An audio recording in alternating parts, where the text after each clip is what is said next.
बिस्मिल्लाहिर्रहमानिर्रहीम।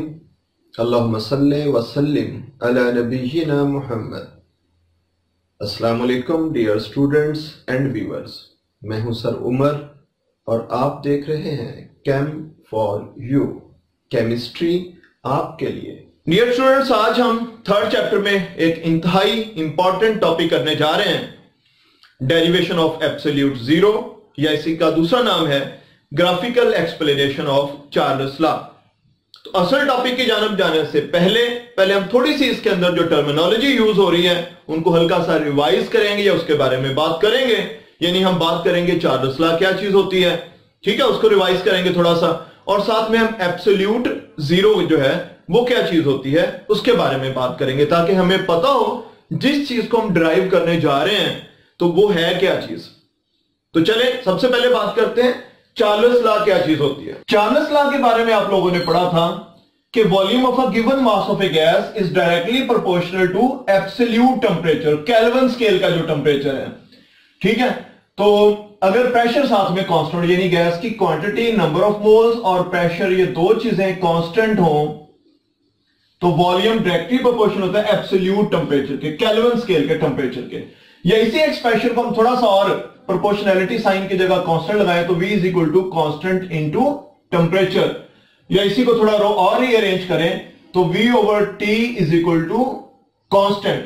या फर्दर अगर हमारे पास किसी गैस का कुछ टेम्परेचर, उसका कुछ वॉल्यूम, हम टेम्परेचर बढ़ाएं, वॉल्यूम भी बढ़ जाएगा, तो पहला वॉल्यूम V1 ओवर T1 होगा, टेम्परेचर वो भी कांस्टेंट के इक्वल होगा, और दूसरा जो वॉल्यूम उसका हो जाएगा तो V2, और जो टेम्परेचर उसका बढ़ के हो जाएगा वो भी T2, तो वो भी कांस्टेंट के इक्वल होगा चार्ल्स लॉ के अकॉर्डिंग। तो हम कह सकते हैं कि V1 over T1 should be equal to V2 over T2।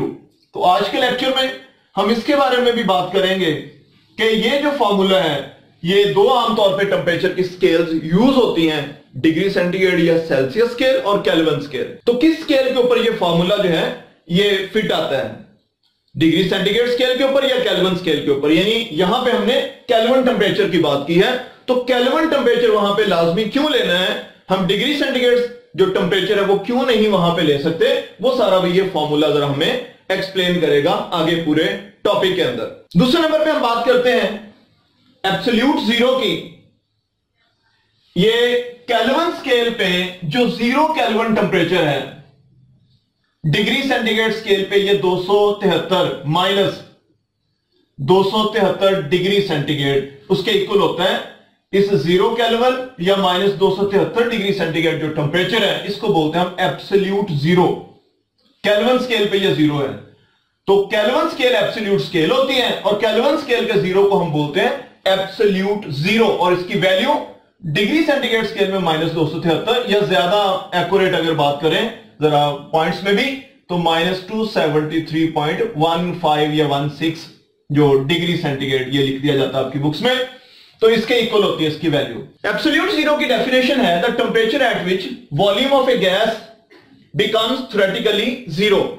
वो टेम्परेचर जिस पे किसी गैस का वॉल्यूम थ्योरेटिकली कम होते होते जीरो हो जाए, तो उस टेम्परेचर को हम बोलते हैं एब्सोल्यूट जीरो। प्रैक्टिकली किसी गैस का वॉल्यूम 100% जीरो नहीं हो सकता, क्योंकि गैस मैटर है और मैटर का मास भी होता है, वॉल्यूम भी होता है। वॉल्यूम 100% जीरो नहीं हो सकता किसी मैटर का, इसलिए फर्जी टेम्परेचर। तो इस बात की एक्सप्लेनेशन ये थ्योरेटिकल कैसे है, प्रैक्टिकली क्यों नहीं हासिल होता, या प्रैक्टिकली हासिल हो सकता है या नहीं हो सकता, तो ये सारी बेटा वजाहत हमारे टॉपिक के अंदर आएगी। तो टॉपिक में बेटा हम जो प्रॉपर स्टार्ट करते हैं अपने टॉपिक को, इस टॉपिक के स्टार्ट में क्वांटिटेटिव डेफिनेशन है चार्ल्स लॉ की। क्वांटिटेटिव डेफिनेशन से मुराद है इसमें क्वांटिटीज भी बताई गई हैं कि टेम्परेचर बढ़ने पे वॉल्यूम बढ़ना है, कितना बढ़ना है, टेम्परेचर कम होने पे वॉल्यूम कम होना है, कितनी क्वांटिटी में कम होना है। तो यह डेफिनेशन हमें बताती है कि volume of a given mass of a gas increases और decreases by 1/273 of its original volume at 0 degree centigrade for every 1 degree centigrade rise or fall in temperature। यह डेफिनेशन आपको मैं कुछ टुकड़ों में समझाता हूं जरा पहले। सादा सा पहले जो मतलब वो तो यही है कि volume of the given mass of a gas increase होना है कब, राइज इन टेम्परेचर के साथ, और डिक्रीज होना है कब? फॉल इन टेम्परेचर के साथ। यानी अगर हम टेम्परेचर को इंक्रीज करेंगे, राइज करेंगे, वॉल्यूम इंक्रीज होना है, और अगर हम टेम्परेचर को कम करेंगे, डिक्रीज करेंगे, तो वॉल्यूम ने डिक्रीज होना है। सादा सा मतलब यह है। दरमियान में ये एक फैक्टर है बेटा 1/273 of its original volume at 0 degree centigrade. ये फैक्टर में बताता कि इतना इंक्रीज या डिक्रीज होना है कब? जब हम 1 डिग्री सेंटीग्रेड, हर 1 डिग्री सेंटीग्रेड टेम्परेचर में इजाफे या कमी के साथ वॉल्यूम में इतना इजाफा या इतनी कमी आएगी। अब ये कितना इजाफा या कितनी कमी आनी, इस बात को समझाने के लिए आपकी बुक वालों ने जो डाटा यूज किया, मैंने उसके अकॉर्डिंग एक डायग्राम बना दिया कि फर्ज कर लें कि 0 डिग्री सेंटीग्रेड पे जो ओरिजिनल वॉल्यूम है हमारे पास गैस का, 0 डिग्री सेंटीग्रेड पे जो ओरिजिनल वॉल्यूम है हमारे पास गैस का, वो 546 सेंटीमीटर क्यूब है। कुछ भी ले सकते थे यहां पे जितना मर्जी, 400 ले लेते, 800 ले लेते, 200 ले लेते, लेकिन आपको समझाने की आसानी के लिए बुक वालों ने आपकी कन्वीनियंस के लिए इस वॉल्यूम को चूज किया है। इसके जरिए से हमारी कैलकुलेशन जरा बाद में सारी ज्यादा आसान आपको फील होंगी। तो 0 डिग्री सेंटीग्रेड पर जो ओरिजिनल वॉल्यूम है गैस का वो है 546 सेंटीमीटर क्यूब। अब जितना ये वॉल्यूम है 0 डिग्री सेंटीग्रेड पे, इस वॉल्यूम का 273वां हिस्सा या इजाफा होना है या कमी होनी है हर 1 डिग्री सेंटीग्रेड टेम्परेचर में इजाफे या कमी के साथ। मैं इस बात को और अंदाज में इसको कन्वर्ट करने जा रहा हूं जरा सादा अंदाज में। वो ये कि किसी चीज के बेटा अगर हम कह दें कि 2 हिस्से कर दें, जैसे 100 है ना, 100 के 2 हिस्से कर दें, तो बेटा हर हिस्से को हम बोलेंगे 50। 100 के अगर हम 10 हिस्से कर दें तो उसको 1/10 से मल्टीप्लाई करेंगे तो हर हिस्सा 10 के इक्वल आ जाएगा। अगर हम 100 के 20 पार्ट कर दें, 20वां हिस्सा, तो 1/20, तो आंसर हमारे पास आ जाएगा यहां पे 5 आ जाएगा। अच्छा बेटा, तो सेम ऐसे बेटा 546 का 273वां हिस्सा, 546 का 273वां हिस्सा किसके बराबर होगा बेटा? 546 सेंटीमीटर क्यूब है। इसका 273वां हिस्सा अगर हमने फाइंड करना तो इसको 1/273 से मल्टीप्लाई करेंगे तो आंसर आ जाएगा बेटा 2 सेंटीमीटर क्यूब। लो बेटा ये, अब ये इस बात की हमने ट्रांसलेशन कर दी है कि ओरिजिनल वॉल्यूम जो 0 डिग्री सेंटीग्रेड पे था यानी 546 था 0 डिग्री सेंटीग्रेड पे, उसका 273वां हिस्सा 1/273 वो किसके इक्वल आ रहा है? वो 2 सेंटीमीटर क्यूब के आ रहा है इक्वल। तो मैं 2 सेंटीमीटर क्यूब यहां पे लिखने जा रहा हूं और इस सारे की जगह पे मैं ये लफ्ज आप पढ़ूंगा, जरा दोबारा देखिएगा बेटा। Volume of the given mass of a gas increase, बढ़ेगा वॉल्यूम, कितना बढ़ेगा? मैंने कहा था कितना, वो क्वांटिटी मैंने ये मेंशन की थी, इसको ट्रांसलेट कर दिया जरा ये 546 के लिहाज से। तो इंक्रीज होगा 2 centimetre cube for every 1 degree centigrade rise. अगर हम टेम्परेचर इंक्रीज करेंगे, इंक्रीज होनी इतनी इंक्रीज होनी है, और अगर हम टेम्परेचर में कमी करेंगे जो डिक्रीज होनी है वो भी इतनी होनी है 2 सेंटीमीटर क्यूब की। तो हर 1 डिग्री सेंटीग्रेड अगर हम टेम्परेचर में इजाफा करेंगे तो वॉल्यूम में जो इजाफा होना वो इतना होना है। मतलब ये कि हमारे पास 0 डिग्री सेंटीग्रेड पे गैस का वॉल्यूम है 546 सेंटीमीटर क्यूब। हम 1 डिग्री सेंटीग्रेड अगर उसका टेम्परेचर बढ़ाएंगे तो 2 सेंटीमीटर क्यूब का उसमें इजाफा हो जाना है। तो 546 में 2 ऐड करेंगे 548 सेंटीमीटर की वॉल्यूम हो जाएगा। तो ये डेफिनेशन हमें बता रही है कि 0 डिग्री सेंटीग्रेड पे गैस का जितना भी वॉल्यूम होगा उसको हर 1 डिग्री सेंटीग्रेड गर्म करने पे इजाफा कितना होता जाएगा, या हर 1 डिग्री सेंटीग्रेड उसका टेम्परेचर कम करने पे कमी कितनी होगी। तो इजाफा या कमी वो इतनी होनी है, इंक्रीज या डिक्रीज 2 सेंटीमीटर क्यूब की होनी है हर 1 डिग्री सेंटीग्रेड टेम्परेचर में इजाफे या कमी के साथ। टेम्परेचर में 1 डिग्री सेंटीग्रेड इजाफा करेंगे, हर 1 डिग्री सेंटीग्रेड इजाफे के साथ 2 सेंटीमीटर क्यूब का इजाफा होगा। हर 1 degree centigrade fall in temperature में कमी के साथ 2 सेंटीमीटर क्यूब की कमी होगी, क्योंकि ये 2 सेंटीमीटर क्यूब जो है ये 546 का 273वां हिस्सा है, और 546 0 डिग्री सेंटीग्रेड पे गैस का वॉल्यूम हमने ओरिजिनल वॉल्यूम सपोज कर लिया होगा। तो बेटा इसके अकॉर्डिंग दोबारा से चलें जरा देखें, अगर हम इस गैस को 1 डिग्री सेंटीग्रेड इंक्रीज करेंगे तो हर 1 डिग्री सेंटीग्रेड के साथ इतना इजाफा होता जाएगा। तो 1 डिग्री सेंटीग्रेड के साथ 2 का इजाफा, अगर हम 2 डिग्री सेंटीग्रेड करेंगे 4 का इजाफा हो जाएगा, यानी हर एक के साथ 2 का इजाफा। तो 1 के साथ 2 का, अगले 1 के साथ 2 का, यानी टोटल अगर 2 डिग्री सेंटीग्रेड इंक्रीज करेंगे तो 4 का इजाफा। ऐसे बेटा करते करते अगर हम 10 डिग्री सेंटीग्रेड टेंपरेचर में इंक्रीज करेंगे तो 20 सेंटीमीटर क्यूब का इजाफा, हर 1 डिग्री सेंटीग्रेड के लिए 2 सेंटीमीटर क्यूब का इजाफा, तो 2 डिग्री सेंटीग्रेड के लिए 4 सेंटीमीटर क्यूब का इजाफा, 10 डिग्री सेंटीग्रेड के लिए इजाफे के लिए 20 सेंटीमीटर क्यूब का इजाफा। तो टेंपरेचर के हर 1 डिग्री सेंटीग्रेड के साथ 2-2 सेंटीमीटर क्यूब का फर्दर इजाफा होता चला जाएगा। और ये बात बेटा आप लोगों ने यहां से इस टेबल से समझनी है जरा। ये टेबल आप लोग खुद बड़ी आसानी से बना सकते हैं। यहां से आप लोगों ने इस टेबल को बनाना या इसको कह लें कि इसमें डाटा ऐड करना शुरू करना है। तो 0 डिग्री सेंटीग्रेड पे अभी हम सिर्फ ये 2 कॉलम्स डिस्कस करेंगे, क्योंकि इब्तिदा में सिर्फ अभी सेंटीग्रेड स्केल थी, अभी केल्विन स्केल डेवलप नहीं हुई थी। तो एक नई स्केल की जरूरत पड़ी जिसको हम केल्विन स्केल या एब्सोल्यूट स्केल का नाम देंगे। फिलहाल अभी ये स्केल के बिना सारी बातें हो रही हैं। इब्तिदा में हमारे पास सेंटीग्रेड स्केल या सेल्सियस स्केल थी। तो डिग्री सेंटीग्रेड में हमारे पास 0 डिग्री सेंटीग्रेड पे वॉल्यूम है 546। हम 1 डिग्री सेंटीग्रेड उसमें इजाफा करेंगे तो वॉल्यूम में इजाफा कितना होना है? इस 546 का 273वां हिस्सा होता है 2 सेंटीमीटर क्यूब। तो इसमें 2 सेंटीमीटर क्यूब का इजाफा हो जाएगा तो वॉल्यूम बढ़ के हो जाएगा 548 सेंटीमीटर क्यूब। सेम ऐसे अगर हम इसी तरह से टेंपरेचर में 10 डिग्री सेंटीग्रेड का इजाफा करते हैं तो बेटा 1 डिग्री सेंटीग्रेड इजाफे के साथ वॉल्यूम में 2 का इजाफा हुआ, तो 10 डिग्री सेंटीग्रेड के साथ वॉल्यूम में 20 का इजाफा हो जाएगा। हर एक के साथ 2-2 का इजाफा होता चले जाना है। तो टोटल 10 के साथ 20 का इजाफा, तो 20 के इजाफे के साथ अब वॉल्यूम हो जाएगा हमारे पास 546 में 20 ऐड करेंगे तो 566। ये हमारे पास वॉल्यूम बढ़ के कितना हो गया। इसी तरह से अगर हम 100 डिग्री सेंटीग्रेड का इजाफा करेंगे तो ये डेफिनेशन हमें बता रही है कि हर 1 डिग्री सेंटीग्रेड के साथ 2-2 का इजाफा, तो 100 के साथ 200 का इजाफा हो जाना है। तो जो इजाफा होना है वो होके टोटल वॉल्यूम हो जाएगा हमारे पास 500 में 200 प्लस करें तो ये 746। इसी तरह से अगर हम 200 डिग्री सेंटीग्रेड का इजाफा करेंगे 0 में, जब टेंपरेचर 0 था तो उससे, तो हमारे पास वॉल्यूम में जितना भी 0 पे वॉल्यूम था उसमें जो इजाफा होगा बेटा, तो 200 इजाफे के साथ वॉल्यूम में 400 का इजाफा हो जाएगा और वॉल्यूम हमारे पास हो जाएगा बेटा 946 सेंटीमीटर क्यूब। इसी तरह से टेंपरेचर बढ़ते बढ़ते अगर हमने 273 डिग्री सेंटीग्रेड कर दिया तो 273 का डबल होता है बेटा 540। तो 540 का और इजाफा, यानी जितना पहले वॉल्यूम था उतना और बढ़ गया, तो बढ़ के डबल हो जाएगा। ये टोटल वॉल्यूम हो जाएगा हमारे पास 1092 सेंटीमीटर क्यूब। तो सादा से लफ्जों में जरा इधर देखें बेटा, अगर हमने टेंपरेचर 0 पे था, टेंपरेचर को बढ़ा के कर दिया 273 डिग्री सेंटीग्रेड, तो वॉल्यूम जितना पहले था उसका डबल हो गया, यानी टोटल वॉल्यूम डबल हो जाएगा हमारे पास। अगर हम टेंपरेचर को 0 से बढ़ा के 273 करेंगे, वॉल्यूम बढ़ते बढ़ते डबल हो गया। तो 0 से पॉजिटिव 273 की जानब जाते हुए जितना इजाफा हो रहा है वॉल्यूम में, अगर हम 0 से माइनस 273 की जानब जाएंगे तो बेटा उतनी जितना इजाफा हुआ है उतनी कमी भी आती जाएगी। हर 1 डिग्री सेंटीग्रेड टेंपरेचर के साथ 2 सेंटीमीटर क्यूब की कमी आती जाएगी और मनफी 273 पे जाके वॉल्यूम थ्योरेटिकली अभी जो हमारे पास डाटा है या जो हमारे पास डेफिनेशन है उसके according volume minus 273 degree centigrade पे जाके हर 1 डिग्री सेंटीग्रेड के साथ 2-2 की कमी होते होते तो बेटा 0 जो है ना वो डिग्री सेंटीग्रेड से माइनस 273 पे जब हम पहुंचेंगे तो वॉल्यूम हमारे पास 0 हो जाना चाहिए। जरा कैसे, इधर से जरा बात करते हैं। 0 से हमने उसी डेफिनेशन के अकॉर्डिंग ये हमने डाटा सारा ड्रॉ करना है।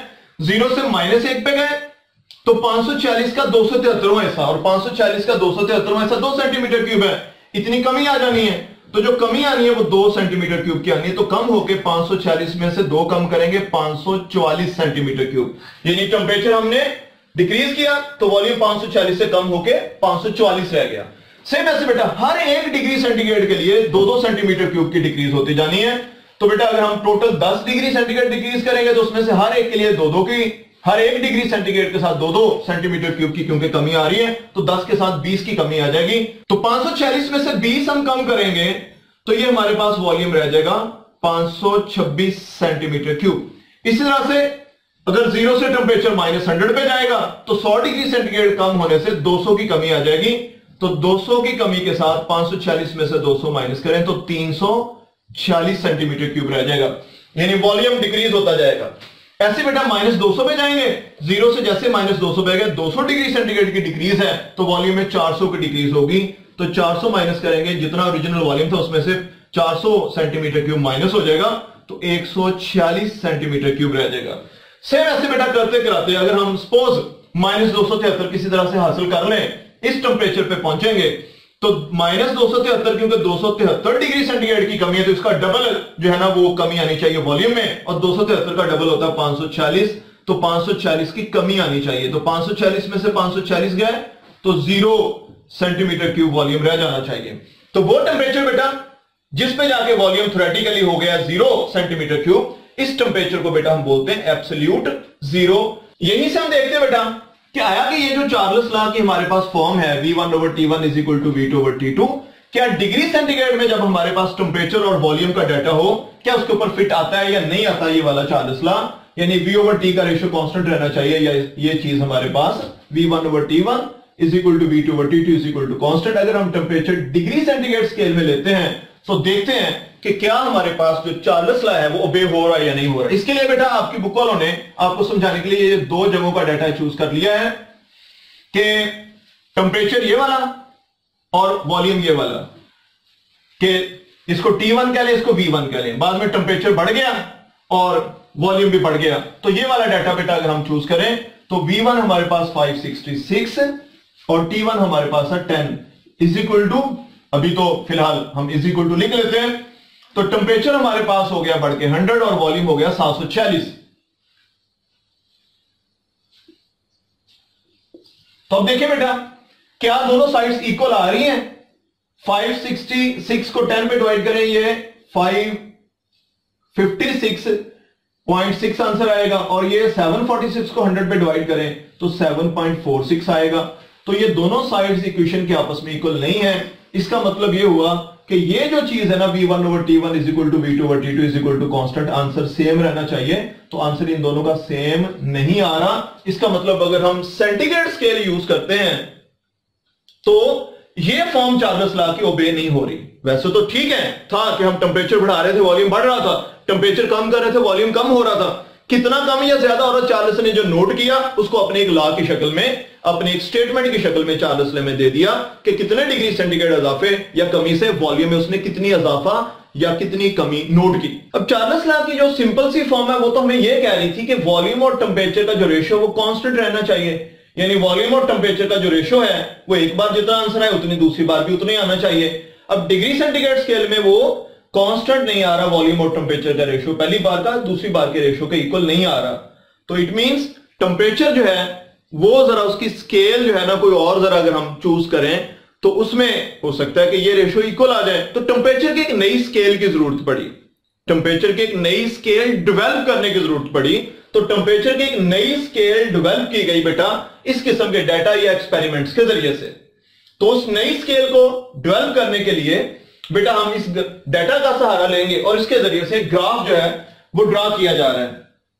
तो ग्राफ में बेटा देखें, ग्राफ जो है हमारे पास है वेरिएबल्स ऑफ चार्ल्स लॉ है, एक्स एक्सिस पे हमारे पास टेम्परेचर है, फिलहाल अभी सेंटीग्रेड स्केल ही चल रही थी, तो सेंटीग्रेड स्केल इधर और दूसरी जानब हमारे पास बेटा वॉल्यूम है सेंटीमीटर क्यूब में। तो इस किस्म का हमारे पास एक ग्राफ है, मैं 0 से इसको स्टार्ट करता हूं, चलें कि 0 पे वॉल्यूम है सपोज गैस का 546 सेंटीमीटर क्यूब 0 डिग्री सेंटीग्रेड पे। हमने टेम्परेचर अगर बढ़ा दिया वॉल्यूम भी बढ़ गया, टेम्परेचर हमने और बढ़ा दिया, सपोज हमने कर दिया 546 केल्विन, या ये हमारे पास अगर डिग्री सेंटीग्रेड में बात करें तो 273 डिग्री सेंटीग्रेड, यानी 273 डिग्री सेंटीग्रेड पे जाके वॉल्यूम उसका हो गया डबल 1092। तो 273 डिग्री सेंटीग्रेड पे वॉल्यूम उसका डबल हो गया, जितना पहले वॉल्यूम था 0 डिग्री सेंटीग्रेड पे जितना भी वॉल्यूम था, टेम्परेचर 273 किया डिग्री सेंटीग्रेड तो वॉल्यूम उसका 546 का डबल हो गया, 1092 हो गया।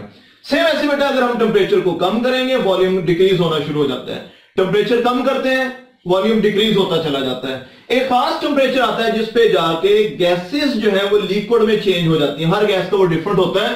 तो बेटा ये गैस जाके लिक्विड में चेंज हो गई। अब जब गैस लिक्विड में चेंज हो गई है तो लिक्विड्स का आपको पता है कि टेम्परेचर डिक्रीज करने पे वॉल्यूम में कोई खास चेंज नहीं आती, तो ग्राफ वहां पे जाके रुक जाता है।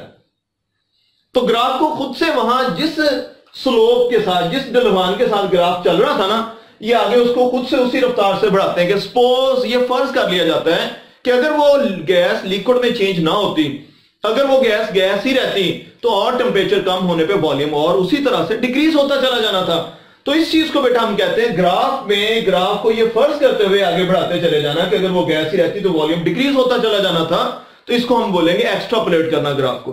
तो ग्राफ को फर्दर वहां से एक्स्ट्रापोलेट किया जाता है, इसलिए डॉटेड लाइन लगाई गई। रियल में यहां पे अब हमारे पास डाटा नहीं होता, वो गैस ही नहीं रही तो टेम्परेचर कम करने पे वॉल्यूम में भी डिक्रीज नहीं आती, इसलिए बेटा ग्राफ को उसी स्लोप के साथ आगे बढ़ाया जाता है कि सपोज अगर वो गैस रहती तो टेम्परेचर और कम होने पे वॉल्यूम कम होता चला जाना था। तो एक खास टेम्परेचर पे जाके बेटा इस टेम्परेचर की लाइन को कट करता है ये ग्राफ, अगर हम फर्जी तौर पे आगे बढ़ाते, और यहां पे जाके वॉल्यूम हो जाना था 0।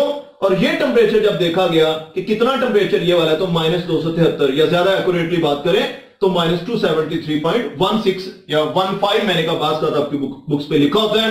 तो उस पॉइंट पे जाके ये टच कर रहा था ये ग्राफ टेम्परेचर के एक्सिस को, यानी इस टेम्परेचर पे जाके वॉल्यूम 0 हो जाना था। इस टेम्परेचर पे जाके वॉल्यूम क्या हो जाना था 0, अगर वो गैस ही रहती। अब क्योंकि जितनी भी रियल गैसेस हैं बेटा उनके कुछ मॉलिक्यूल्स होते हैं, उनका कुछ मास होता है, उनका कुछ वॉल्यूम होता है, तो 100% बेटा किसी भी गैस का आप वॉल्यूम 0 नहीं कर सकते, क्योंकि गैस बेटा मैटर है, और मैटर कहते हैं उसको, मादा कहते हैं उसको है जिसका मास और वॉल्यूम हो। वॉल्यूम 100% किसी भी मादी चीज का आप 100% 0 नहीं कर सकते।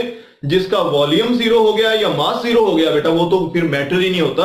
तो बेटा ये स्टेट ऑफ मैटर है गैसेस की, इसलिए बेटा 100% 0 वॉल्यूम प्रैक्टिकली हासिल करना मुमकिन नहीं है किसी भी गैस के लिए, क्योंकि गैस के मॉलिक्यूल्स का कुछ साइज होता है और वो मॉलिक्यूल्स हर सूरत में रहने ही रहने हैं, ठीक है। इसलिए 100% 0 वॉल्यूम पॉसिबल नहीं है किसी भी गैस के लिए, इसलिए बेटा इसको हम एक फर्जी, एक हाइपोथेटिकल, एक थ्योरेटिकल टेम्परेचर का नाम देते हैं। तो और इस टेम्परेचर को हम बोलते हैं एब्सोल्यूट 0। अब 0 वॉल्यूम जो है वो भी किसी गैस का पॉसिबल नहीं, इसलिए बेटा याद रखना है कि ये जो -273 डिग्री सेंटीग्रेड है ये हम रियल में किसी भी गैस के लिए, किसी भी मादी चीज के लिए हम इस टेम्परेचर को हासिल नहीं कर सकते, क्योंकि किसी भी मादी चीज का वॉल्यूम 100% 0 पॉसिबल नहीं है। ये थ्योरेटिकली हासिल हुआ हमारे पास सिर्फ।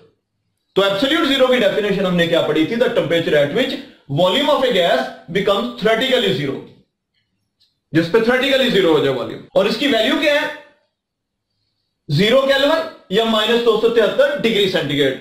तो बेटा ये यहां से टेम्परेचर की अब एक नई स्केल स्टार्ट की गई और इस टेम्परेचर को नाम दिया गया कि जो कम से कम टेम्परेचर अगर कभी हासिल हो सका, अभी तक तो हासिल नहीं हुआ और इसके बारे में थ्योरीज ये है कि अनअटेनेबल है।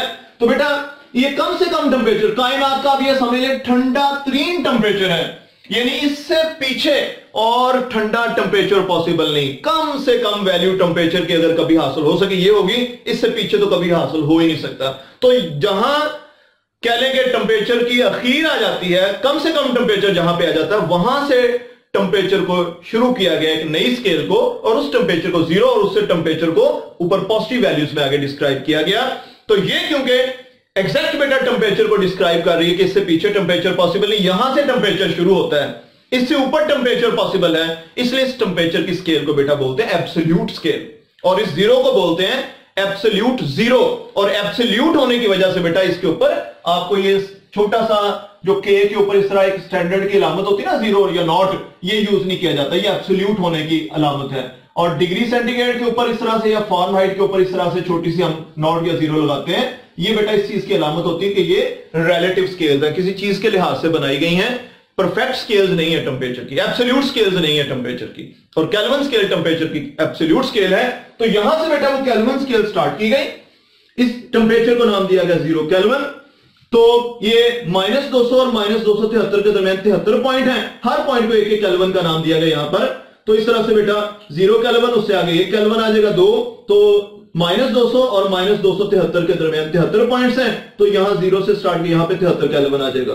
तो 73 से आगे -100 और -200 ये 100 पॉइंट्स हैं, हर एक पॉइंट एक केल्विन के बराबर है बस। तो यहां पे हमारे पास आ जाएगा बेटा ये 73 है अगर, तो आगे बेटा इसे 74 और करते करते बेटा 173 यहां पे, ऐसे यहां पे 0 जो हम डिग्री सेंटीग्रेड जिसको कहते हैं वो 273 केल्विन के बराबर है। तो यानी केल्विन स्केल 0 डिग्री सेंटीग्रेड या सेंटीग्रेड स्केल से 273 पॉइंट ज्यादा होती है। इसका फॉर्मूला भी है कि केल्विन स्केल इक्वल होती है degree centigrade plus 273। Degree centigrade में जितना टेम्परेचर उसमें 273 प्लस करें तो केल्विन टेम्परेचर आ जाता है। तो अब ये वाला जो इसका कॉलम है, आप बड़ी आसानी से बना सकते हैं। आप 0 में 273 प्लस करें, ये आ गया। 1 में 273 प्लस करें, ये आ गया। 10 में 273 प्लस करें, ये आ गया। 100 में 273 प्लस करें, ये। इस तरह से 200 में 273, 273 में 273, तो ये बेटा केल्विन स्केल का टेम्परेचर। ऐसे बेटा 273 से 1 माइनस करें 272, 273 से 10 माइनस करें 263, तो आप ये बेटा आता जाएगा। ऐसे बेटा 273 से 273 माइनस करें तो 0 केल्विन।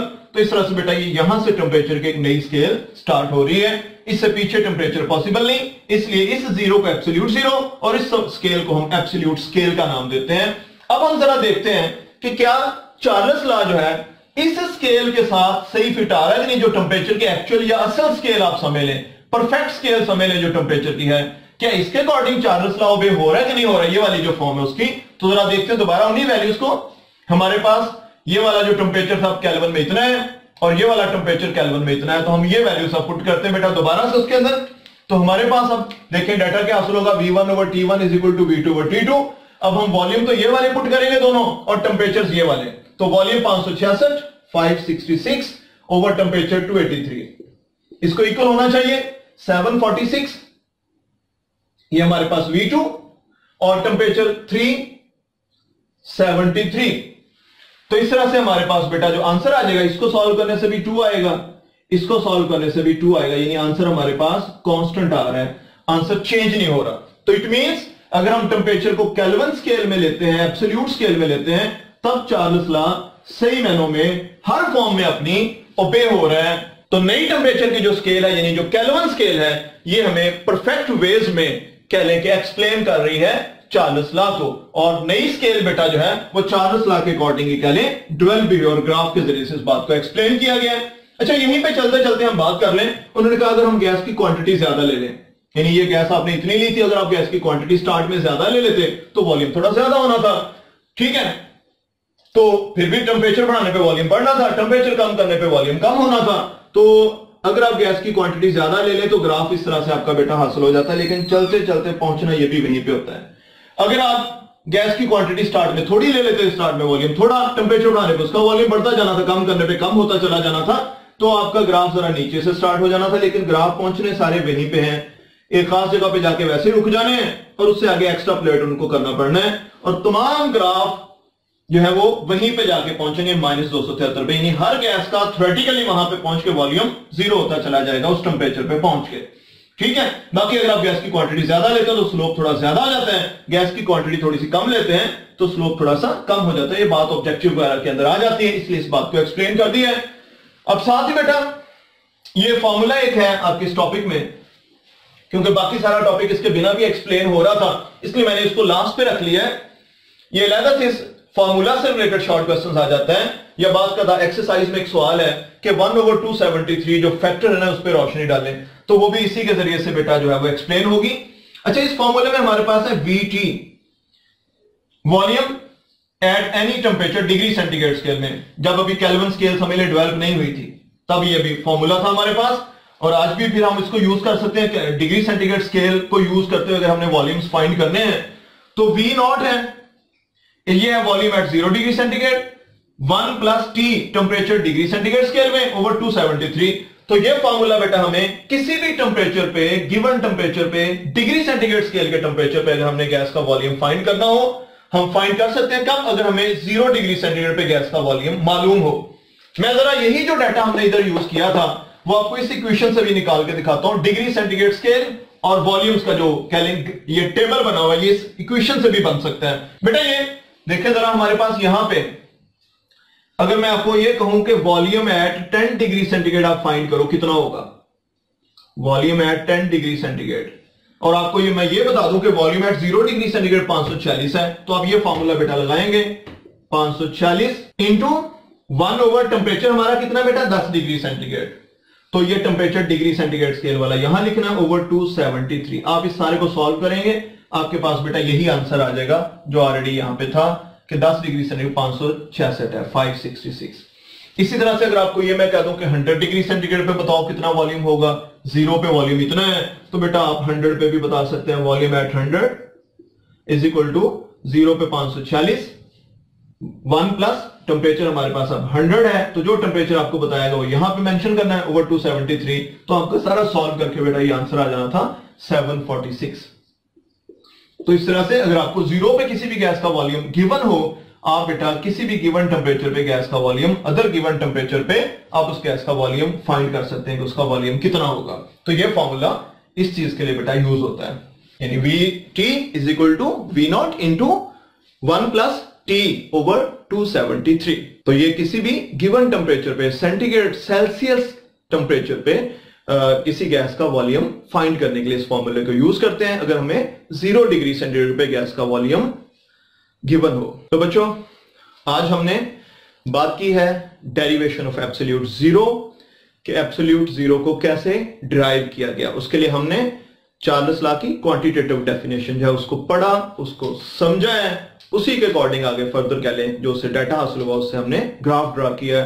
डेफिनेशन क्या थी, दोबारा एक बार रिपीट कर दो एंड पे, कि volume of the given mass of a gas increase और डिक्रीज बाय 1 over 273 273वां हिस्सा of its original volume at 0 degree centigrade for every 1 degree centigrade rise और फॉल इन टेम्परेचर। और पूरे का पूरा टॉपिक बेटा इस डेफिनेशन के अंदर कैले मौजूद है। इसको समझने के साथ जो है, इसको समझ के पूरा टॉपिक आप आसानी से ही पूरा टेबल भी बना सकते हैं, ग्राफ भी उसी के अकॉर्डिंग है। तो बाकी ये बेटा सारी उसकी जो चार्ल्स लॉ की फॉर्म्स हैं कि एक फॉर्म में नहीं एक्सप्लेन हो रहा, दूसरी फॉर्म में एक्सप्लेन हो रहा है, ये सारा कुछ बेटा इसी डाटा के जरिए से है जो कि इस डेफिनेशन से हमने ड्राइव किया है। और इस डेफिनेशन को एक्सप्लेन करने के लिए आपकी बुक वालों ने 546 सेंटीमीटर क्यूब 0 डिग्री सेंटीग्रेड पे ओरिजिनल वॉल्यूम सपोज कर लिया था कि इसका फिर 273वां हिस्सा जरा वो 2 सेंटीमीटर क्यूब बनता, बाद में कैलकुलेशन जरा आसान हो जाती है उसके जरिए से, इसलिए बेटा इसको उन्होंने चूज किया था। तो बच्चों आज के लिए इतना ही, इंशाल्लाह मिलेंगे नेक्स्ट वीडियो में नेक्स्ट लेक्चर के साथ। तब तक के लिए अल्लाह हाफिज।